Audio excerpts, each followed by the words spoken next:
using tweezers to place Italian lettuce from the ebb and flow table system into the seedling tray. Roots of Italian lettuce wrapped in rockwool and placed in a planter basket.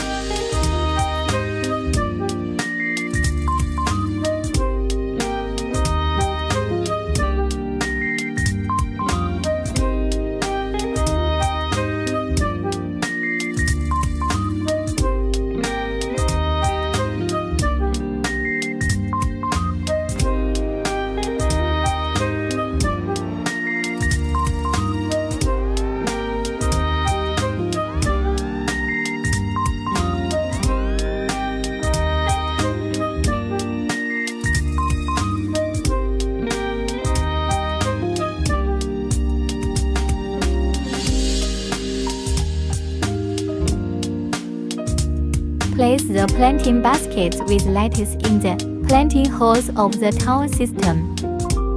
Lettuce can be harvested in about a month.